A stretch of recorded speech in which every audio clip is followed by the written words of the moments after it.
রোজার শেষ দিনগুলোতে একটা আলাদা অনুভূতি কাজ করে। মনে হয় কেমন যেন মনটা নরম হয়ে যায়। এক মাসের সিয়াম সাধনার পর যখন ঈদ আসে, তখন সেটা শুধু আনন্দের দিন না, বরং কৃতজ্ঞতার দিনও। রোজার শেষে ঈদ আসা মানে দুঃখ কষ্ট ভুলে নতুন করে শুরু করার সুযোগ। মনে আশা থাকে যে যেমন কষ্টেই থাকুক, ঈদের দিন যেন সবার ঘরে একটু হলেও হাসি থাকে। আসসালামু আলাইকুম এভরিওয়ান, রূপালীর দিনরাত্রির পক্ষ থেকে আমি রূপা আপনাদের সবাইকে স্বাগতম জানাচ্ছি আমার নতুন আরেকটি ব্লগ দেখার জন্য। হয়তোবা এবারের রমজানে এটাই আমার লাস্ট ব্লগ। যদি আল্লাহ বাঁচিয়ে রাখে তাহলে হয়তোবা নেক্সট ইয়ার আবার দেখা হবে রমজানের কোনো একটা ব্লগ নিয়ে, রমজানের প্রিপারেশন, ইফতার নিয়ে। তো আজকের ভিডিওতে ঈদের জন্য বাজার গোছাবো আর ঈদের জন্য টুকটাক প্রিপারেশন কী নিচ্ছি সেটাই শেয়ার করব। দেখুন এখানে বাদাম কিনে এনেছে, এই যে পেস্তা বাদামটা, এইটুকু বাদামের দাম 500 টাকা। মানে এত দাম বেড়েছে সব কিছুর। আসলে এই পেস্তা বাদামটা সবসময় একটু বেশি দামেই কিনতে হয়, কিন্তু এখন মনে হচ্ছে আর একটু বেশি দাম বেড়ে গিয়েছে। তা আমি কয়েক রকমের বাদাম কিনেছি, কারণ যেহেতু ঈদের ডেজার্ট আইটেমটা খুব বেশি খাওয়া হয়, বাদাম কিন্তু খুব বেশি পরিমাণে লাগে। এছাড়া রোস্ট, কাচ্চি, বিরিয়ানি সব কিছুতেই বাদামটার প্রয়োজন পড়ে। তো সব সময় দেখা যায় আমি বাদামটা কিনলে একটু বেশি পরিমাণে কিনে রাখি, আমার কয়েক মাস চলে যায়। প্রথমে যে ভিডিও ফুটেজটুকু দেখেছেন সেখানে আমি দই বড়া করেছিলাম। অনেক দই বড়া খেতে ইচ্ছা করছে, এবারে রমজানে কিন্তু দই বড়া করিনি। কিন্তু আমি এবার যে দই বড়াটা বানিয়েছি, মাত্র 10 মিনিটের একটা দই বড়া করেছি, কিন্তু এত পরিমাণে মজা হয়েছে। আপনারা যদি দেখতে চান কখনো আমি অবশ্যই শেয়ার করব, কারণ সহজ রেসিপি আর মজাদার রেসিপি যদি হয় আপনাদের সাথে শেয়ার করতে পারলে সেটা কিন্তু ভালো লাগে। তো বাদামগুলো গুছিয়ে রেখেছি, চিন্তা করলাম বাদামগুলো একবারে একটু কুচি করে রেখে দেই। কুচি করে রাখলে কিন্তু এটা আমার ঈদের জন্য অনেকটা হেল্প হবে, কারণ এই ছোট ছোট কাজগুলি আগে গুছিয়ে রাখলে অনেকটা সময় আমার বেঁচে যাবে।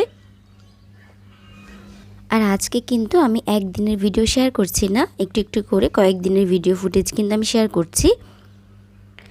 আমার গত ভিডিওতে আমার ড্রেসগুলি দেখার পরে সঞ্জিদা আইডি থেকে আপু জানতে চেয়েছিলেন যে আমি ড্রেসগুলি কোন পেজ থেকে নিয়েছি। তা আপুকে কমেন্টে আমি জানিয়ে দিয়েছি। তারপরে আবার বলে দিচ্ছি, আমি আমার যে 2টা কটন 3 পিস সেগুলি স্টাইল মার্ট ব্র্যান্ড থেকে নিয়েছি। আর বাকি ড্রেসগুলো আমি মিরপুর হোপ মার্কেট থেকে কিনেছি। হোপ মার্কেটে কিন্তু এই ধরনের কোট সেটগুলি খুব সুন্দর সুন্দর উঠিয়েছে এবার। আপনি চাইলে কিন্তু যদি মিরপুরের আশেপাশে হয়ে থাকেন যে দেখতে পারেন, যেহেতু এখনও ঈদের 2 দিন সময় আছে। তো বাদামগুলো আমি কুচি করে কিছুটা বাদাম আমি ঘিয়ে ভেজে রেখে দিলাম, সাথে কিশমিশ দিয়েছি আর 2-3 রকমের বাদাম, আর কিছু বাদাম এমনিতেই রেখেছি, মানে কোনটা কোন কাজে লাগে এর জন্য 2ভাবেই আমি রেখেছি। ঈদের আগে কাজের প্রেশার এত বেশি ফিল হয়, মানে কোনটা রেখে কোনটা করব সেটাই বুঝে উঠতে পারি না। এছাড়া দেখা যায় যতই আগে কেনাকাটা করে রাখি, টুকটাক এটা সেটা সংসারের জিনিসও কিন্তু কেনাকাটার প্রয়োজন পড়ে। তো আদাটা আমি রাতের বেলা ছিলে রেখে দিয়েছিলাম, এখন একটু কুচি করে নিচ্ছি। যেহেতু ব্লেন্ড করব এর জন্য খুব বড় একটা কুচি করছি না, একটু বড় বড় সাইজ করেই কেটে নিচ্ছি। তো ঈদের আগে হয়তোবা এটাই লাস্ট ভিডিও, কারণ ঈদের আগে হয়তোবা আর ভিডিও দিতে পারবো না, কারণ আজকে যেহেতু 28 রমজান। তো ঈদের আর হয়তোবা 2 দিন বা 1 দিন বাকি আছে, জানি না 29 রোজা হবে না 30 রোজা হবে।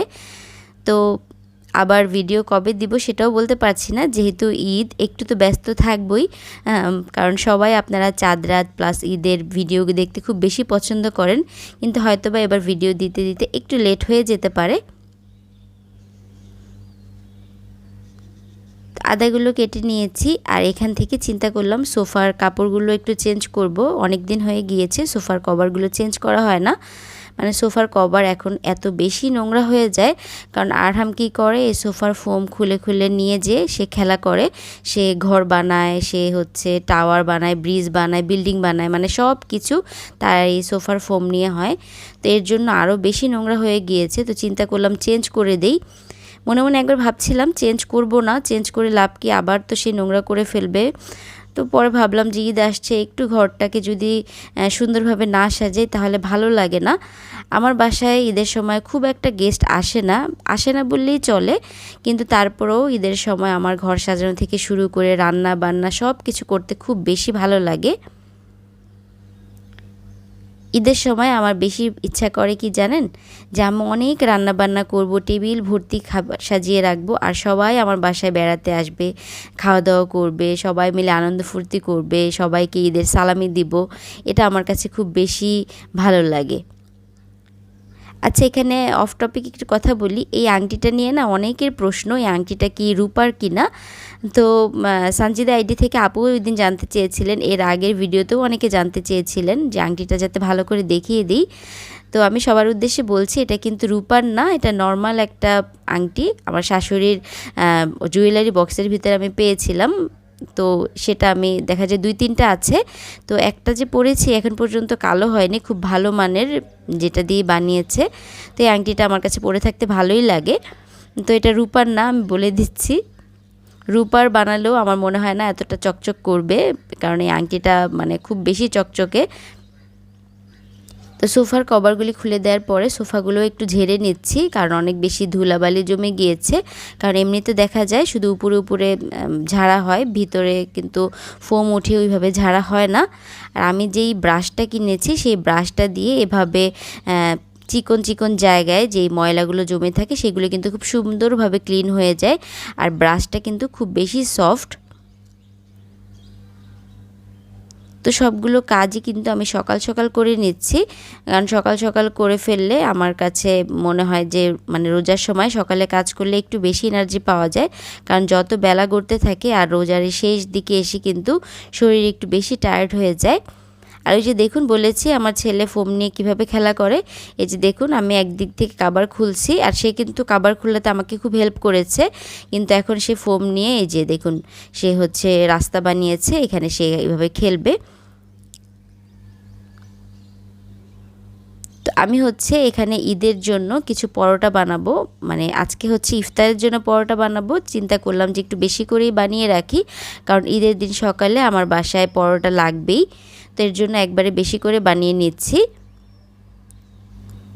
আমি এখানে প্রায় 1 কেজি পরিমাণের আটা নিয়েছি, সাথে লবণ, চিনি, তেল সব কিছু দিয়ে আটাটা খুব সুন্দরভাবে ময়ান করে নিব। আমি কিন্তু নর্মাল ঠান্ডা পানি দিয়েই ময়ান করে নিচ্ছি। আর এই যে দেখুন কাবাব, এই যে কাবাব বানিয়েছি রোজার আগে, এখন পর্যন্ত কিন্তু কাবাব খাওয়া হয়নি।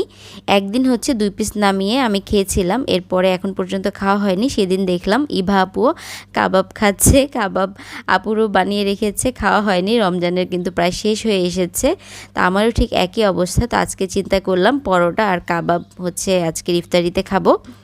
তো কাবাবগুলো ডিপ থেকে নামিয়ে নিয়েছি, আর এদিক থেকে পরোটাগুলোও বানিয়ে নিচ্ছি। আমি কিন্তু ডোটা অনেকক্ষণ রেস্টে রেখে দিয়েছিলাম। আর এখানে হচ্ছে ঘি, তেল আর হচ্ছে হালকা একটু ময়দা দিয়ে একটা মিক্সচার তৈরি করে রেখেছি পরোটার ভিতরে দেওয়ার জন্য। আর আজকের পরোটাগুলি একটু ভিন্নভাবে বানাচ্ছি, মানে প্যাঁচ পরোটাই করব, কিন্তু ইজি একটা ভাজ। এই যে আটাটা দেখুন টানলে কীভাবে লম্বা হচ্ছে, এভাবে টেনে আমি জাস্ট একটু প্যাঁচ দিয়ে রাখবো।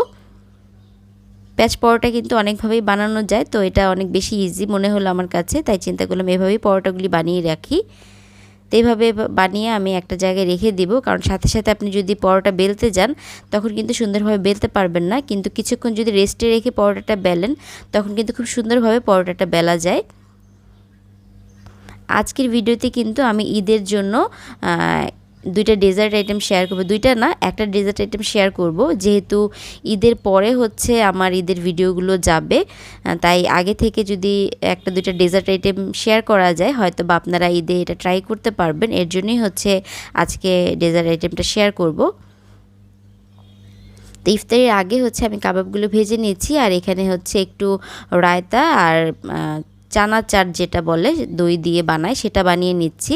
এই চানাটাও হচ্ছে আমার ডিপে ছিল সিদ্ধ করা, আস্তে আস্তে ডিপে সব কিছু খেয়ে কিন্তু ডিপটাকে একটু ফাঁকা করছি। দেখা যায় ফ্রোজেন আইটেম এখনও টুকটাক কিছু রয়ে গিয়েছে, কারণ এবার রমজানে যেহেতু ভাজা পোড়া প্রত্যেক দিন খাইনি, তাই কিন্তু সব আইটেমই 1-2টা করে কিন্তু এখনও বেঁচে আছে।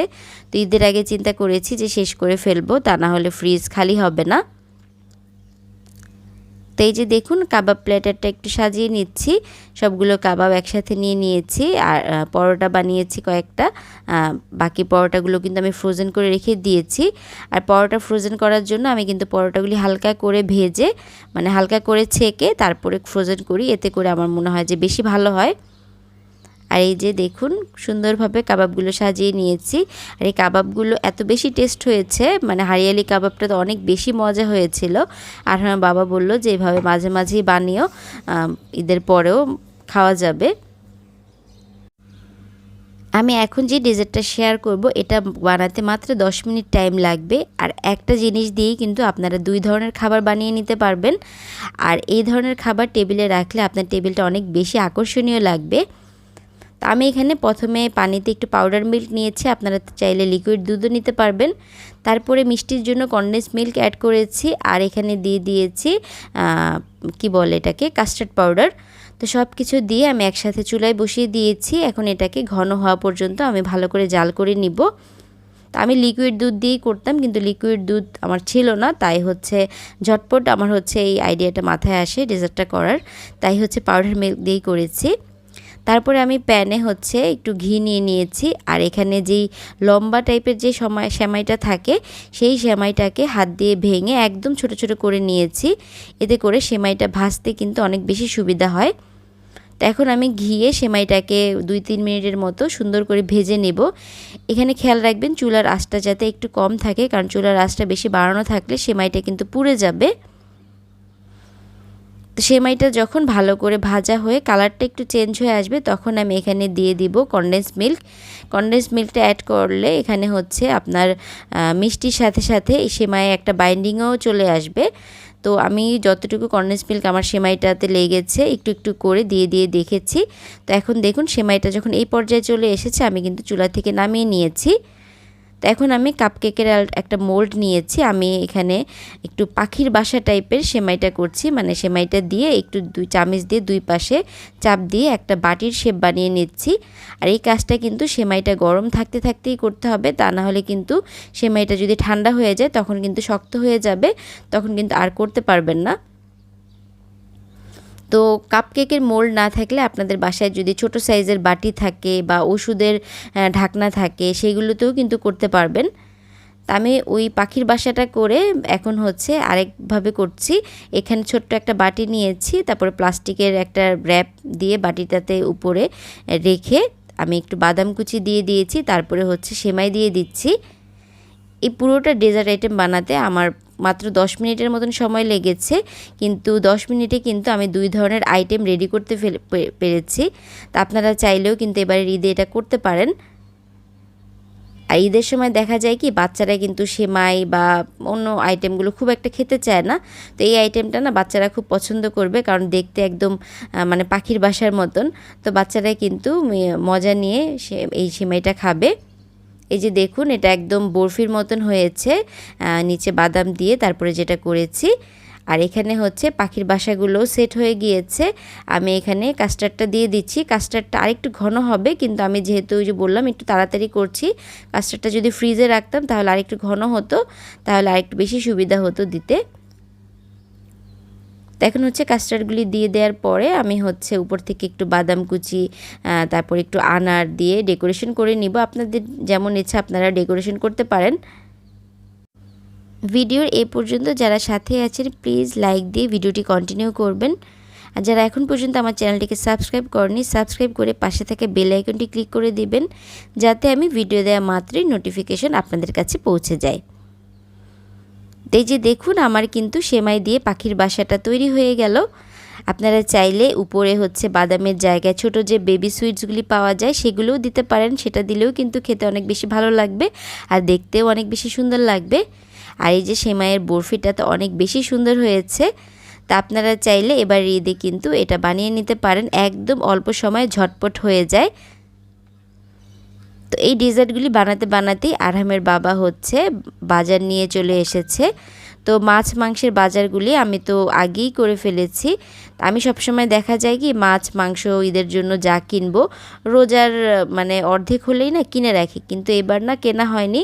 তো এবার বাজারে গিয়ে দেখলাম যে সব কিছুর দাম অনেক বেশি বেড়ে গিয়েছে। মুরগির দাম তো আগে কিনতাম 300 টাকা, সেটা হয়ে গেছে 360 টাকা। যেহেতু ঈদ দাম তো বাড়বেই, তো এখন আর কিছু করার নেই, ওই দাম দিয়েই কিনতে হয়েছে। আর এগুলো হচ্ছে শুকনা সদাই, যেগুলো মানে মুদি সদাই বলে, সেইগুলো নিয়ে এসেছি। এখানে দুধ একটু বেশি করে নিয়ে এসেছি। আমি সবসময় ঈদের ডেজার্ট আইটেমে এই ইউএসটি মিল্কটা ব্যবহার করি, এটা অনেক বেশি একটু ঘন থাকে, আর এই দুধটা দিয়ে যে কোনো ডেজার্ট বানালে খেতে অনেক বেশি ভালো হয়। তো একটু বেশি পরিমাণে দুধ এনেছি, কারণ ঈদের দিন না লাগলেও দেখা যায় ঈদের পরে আমার বাসায় অনেক গেস্ট আসে বা অনেক দাওয়াত প্রোগ্রাম থাকে। তো এবারে রমজানের কিছু ভিডিও কিন্তু এখনও বাকি আছে, সেগুলো ইনশাল্লাহ আমি রোজার পরে মানে ঈদের পরে শেয়ার করার চেষ্টা করব। আর এই ভিডিও থেকে এখানেই বিদায় নিচ্ছি। সবার ঈদ অনেক ভালো কাটুক, সুন্দর কাটুক এই কামনা করছি। আল্লাহ হাফেজ, আসসালামু আলাইকুম।